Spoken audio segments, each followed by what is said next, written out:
Tuhan berperang bagi kita. Dan Tuhan akan menunjukkan kemuliaannya di saat-saat seperti begitu. Dan justru di dalam saat-saat yang begitu aneh, kemuliaan Tuhan dipertontonkan. Dan saya begitu bangga karena tanggal 27 Juni kemarin, di sebuah desa, di Sukabumi, sebuah tempat retreat, didatengin sama oknum-oknum yang tidak bertanggung jawab. Dan anak-anak yang lagi retreat, tempat itu dirusak, motor dibuang ke sungai, mobilnya dibaret-baret, kaca-kaca dipecahkan, salib dihancurkan, bla bla bla segala macam. Shalom semua, kembali di Kata Papen, masih bersama Pastor Billy Lantang. Hari ini kita sudah sampai ke Yeriko. Kalau Gilgal itu soal masa lalu dan Betel soal hadirat Tuhan, Yeriko adalah soal peperangan. Tapi cara perang di Yeriko ini aneh banget. Nggak pakai pedang, tapi pakai apa hayo? Yuk kita lihat jawabannya dari Pastor Billy Lantang. Tapi sebelum itu, jangan lupa like, subscribe, and share. Let's go! Ketika kita mengerti tentang Gilgal, kita mengerti tentang Betel, yaitu hadirat Tuhan. Kehidupan manusia selalu masuk ke dalam sebuah pergumulan. Itulah digambarkan dengan tempat yang namanya Yeriko. Yeriko adalah the first battle, adalah pertempuran pertama di dalam tanah perjanjian. Dan bangsa Israel tidak melakukan apa-apa. Bahkan mereka melakukan sesuatu yang sungguh konyol sebenarnya. Dan sebelum mereka masuk ke sana, ya, dikatakan begini. Coba kita baca sama-sama Yosua pasalnya yang kelima, ayat 13-15. Yosua 5 ayat 13-15, beginilah bunyi firman Tuhan. Ayat 13. Ketika Yosua dekat Yeriko, ia melayangkan pandangnya. Dilihatnya seorang laki-laki berdiri di depannya dengan pedang terhunus di tangannya. Yosua mendekatinya dan bertanya kepadanya, "Kawankah engkau atau lawan?" Ayat 14. Jawabnya, "Bukan, tetapi akulah panglima bala tentara Tuhan. Sekarang aku datang." Lalu sujudlah Yosua dengan mukanya ke tanah, menyembah dan berkata kepadanya, "Apakah yang akan dikatakan Tuanku kepada hambanya ini?" Ayat 15. Dan panglima bala tentara Tuhan itu berkata kepada Yosua, "Tanggalkanlah kasutmu dari kakimu, sebab tempat engkau berdiri itu kudus." Dan Yosua berbuat demikian.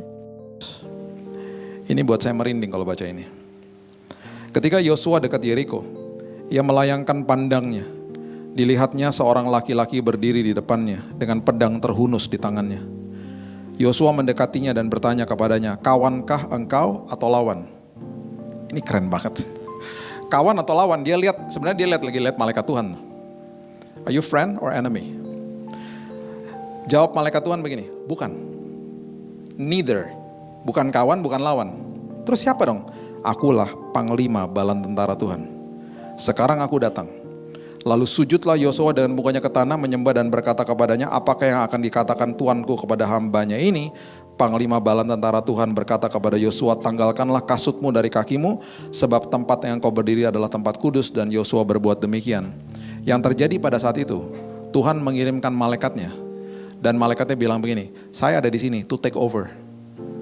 Saya ada di sini. Kalau kamu tanya saya adalah kawan atau lawan, saya bukan kemana-mana. Saya adalah kiriman dari kerajaan sorga. Saya kerja buat kerajaan sorga." Jadi dia nggak lihat ini kawan atau lawan, dia cuma ditugaskan, saya akan menghancurkan tembok itu buat kamu nanti. Saya ada di sini buat kamu. Jadi itu jawaban yang sungguh objektif.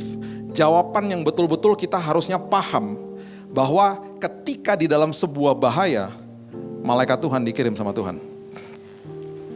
Kalau baca firman Tuhan ya. Stop, ini keren sekali. Joshua nanya ke malaikat Tuhan, "Lo kawan atau lawan?" Dan jawabannya, "Bukan dua-duanya. Aku panglima bala tentara Tuhan. Aku datang buat take over." Ini poin penting banget guys. Kadang kita maksa Tuhan buat ada di pihak kita, padahal harusnya kita yang ada di pihak Tuhan. Tuhan gak datang buat jadi pembantu rencana kita, Dia datang buat mimpin hidup kita. Departemen pertahanan itu dipimpin sama Michael. Departemen penerangan dipimpin sama Gabriel. Dia yang datang selalu kasih berita. Pas pampresnya tuh kerub. Itu yang paling dekat sama hadirat Tuhan. Bukannya berarti hadirat Tuhan harus dijaga, enggak. Dia adalah kerub yang jaga ketika manusia diusir dari Taman Firdaus.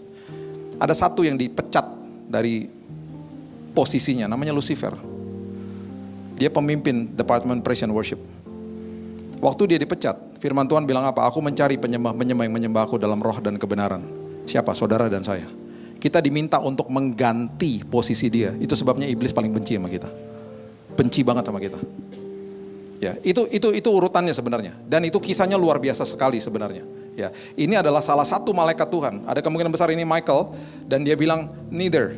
Neither berarti bukan kawan, bukan lawan. Saya diutus sama kerajaan sorga. Saya kerja buat kerajaan sorga. Saya ditempatkan di sini untuk membantu kerajaan sorga apa yang dia mau lakukan buat hidup kamu. Jadi pernyataan yang sungguh ajaib sebenarnya. Nah, coba perhatikan ini. Yosua pasal yang ke-6 ayat 12 sampai 16.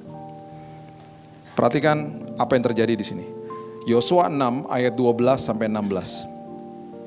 Keesokan harinya, Yosua bangun pagi-pagi, lalu para imam mengangkat tabut Tuhan, tabut perjanjian tadi kita bahas. Ya, hadirat Tuhan ada bersama dengan mereka berarti. Semuanya dilambangkan dengan fisik toh. Maka berjalanlah juga ketujuh orang imam yang membawa ketujuh sangkakala tanduk domba di depan tabut Tuhan. Jadi ada imam-imam di depan tabut Tuhan. Sambil berjalan mereka meniup sangkakala. Perhatikan ini, sedang orang-orang bersenjata loh, berjalan di depan mereka dan barisan penutup mengikut tabut Tuhan sementara sangkakala terus menerus ditiup. Alkitab membeberkan ketika mereka mengitari tembok Yeriko, barisan yang pegang senjata itu udah di depan. Dan tidak pernah sekalipun Tuhan bilang sama mereka untuk gunakan senjata mereka. Karena Tuhan bilang apa? Kamu kelilingi selama 7 hari, ya kita udah tahu prosesinya. Dan di hari terakhir mereka itu diminta nantinya berteriak. Dan di hari terakhir karena mereka adalah bangsa yang suka bersungut-sungut, Yosua ngomong begini sama mereka. Coba lihat ini. Dia katakan begini. Di hari yang terakhir ya, di hari yang terakhir. Ada sebuah kalimat yang dia katakan kepada mereka supaya mereka diam, supaya mereka tidak komplain. Yosua 6 ayat 10. Coba lihat ini. Tetapi Yosua telah memerintahkan kepada bangsa itu demikian. Janganlah bersorak dan janganlah perdengarkan suaramu, sepatah kata pun janganlah keluar dari mulutmu, sampai pada hari aku mengatakan kepadamu bersoraklah, maka kamu harus bersorak. Bapak Ibu, mereka bangsa yang dikenal dengan bersungut-sungut. Ada kemungkinan di hari ke-7 mereka bersungut-sungut. Bisa aja Tuhan bilang ini, bersungut-sungut. Oke deh, kiterin lagi sekarang ya, 7 hari lagi, kelar loh. Makanya di hari terakhir Yosua itu sampai gitunya was-wasnya mereka bilang, jangan ngomong apa-apa. Karena 1 hari, 2 hari, kan mereka pasti bertanya, ini suruh bawa senjata ngapain? Ayo dong kita perang aja. Enggak, diem aja, diem. Keliling, tiup sangkakala, keliling, tiup sangkakala. Belum lagi kalau mereka dicibir sama tentara Yeriko. Ngapain sih lo? Kayak orang bego gitu. Lo pikir lo bisa hancurin tempat ini? Ayo. Bangsa itu dikenal dengan bersungut-sungut. Makanya di dalam sebuah tembok pergumulan hidup kita selalu naikkan yang namanya ucapan syukur. Sangkakala adalah lambang ucapan syukur. Coba perhatikan detailnya. Bangsa Israel disuruh bawa senjata, tapi tidak boleh dipakai. Mereka cuma disuruh keliling, tiup sangkakala, dan diam.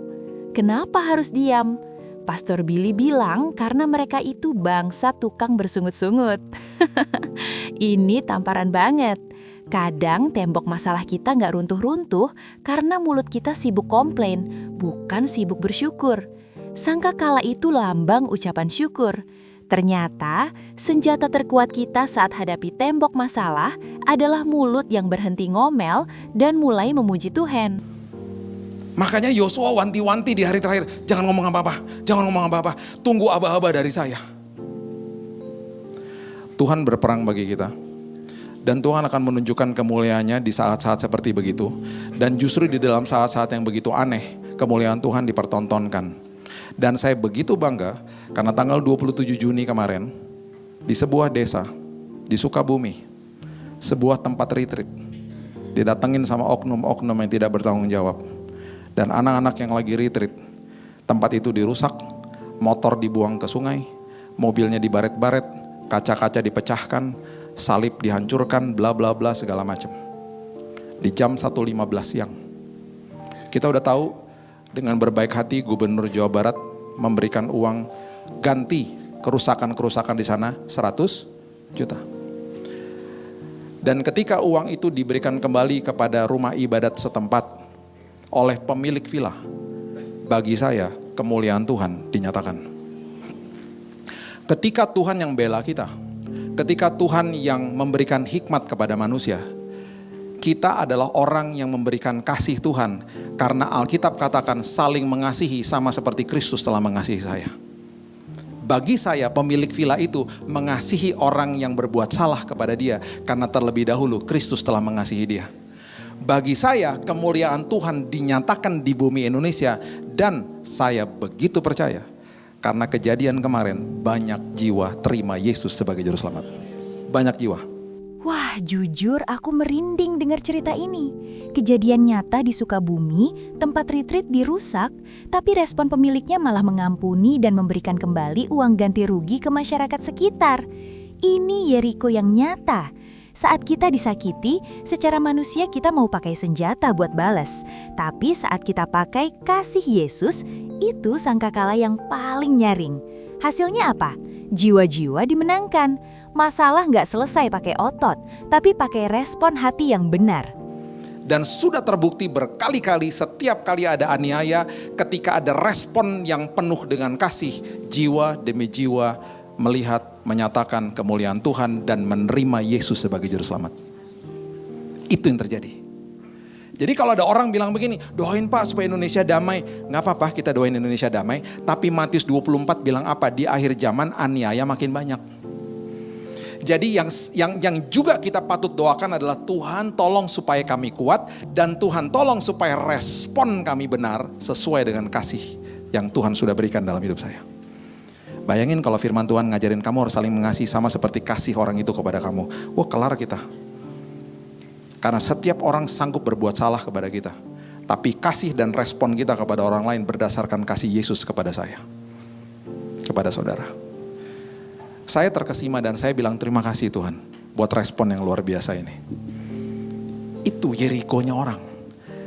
Ketika ada Yeriko dalam hidup kita, kemuliaan Tuhan dinyatakan. Karena gak pakai kuat dan gagah kita. Alkitab katakan barisan terdepan itu bawa senjata. Gak pernah dipakai Bapak Ibu. Tembok itu runtuh. Tembok itu kita bisa jalan di atasnya. Tembok itu bisa menjadi tempat tinggal. Rahab itu tinggal di situ. Di temboknya Yeriko. Bayangin setebel itu temboknya. Sampai bisa dijadikan rumah di dalam situ. Setebel itu temboknya. Tembok setebal itu. Gak pakai bom. Gak pakai senjata. Gak pakai perkakas apapun. Tembok itu runtuh. Karena ada kuasa Tuhan. Di balik ucapan syukur. Di balik sebuah tiupan sangkakala. Hadapi masalahmu dengan ucapan syukur. Karena Tuhan yang bekerja atas hidupmu. Dan yang terakhir ada tembok Yeriko itu tebalnya luar biasa sampai bisa jadi rumah di dalamnya. Secara logika nggak mungkin runtuh cuma karena teriakan. Tapi PS Billy tegasin ada kuasa di balik ucapan syukur. Kalau hari ini kamu ngerasa ada tembok yang nutupin jalanmu, entah itu ekonomi, hubungan, atau sakit penyakit, coba ganti strategi. Berhenti komplain, mulai tiup sangkakala ucapan syukurmu. Yeriko ngajarin kita satu hal, kemenangan kita ditentukan oleh respon kita. Biarkan Tuhan take over, jangan atur Tuhan, biar Dia yang mimpin. Jaga mulut, berhenti bersungut-sungut karena itu cuma bikin tembok makin kuat. Gunakan ucapan syukur, itu adalah bom rohani yang bisa ngeruntuhin tembok sekuat apapun. Gimana pengalaman kalian? Pernah nggak kalian bersyukur di tengah masalah dan tiba-tiba ada jalan keluar? Share di kolom komentar ya, gue pengen baca cerita kalian. Jangan lupa like dan subscribe untuk part terakhir, Sungai Yordan. God bless you!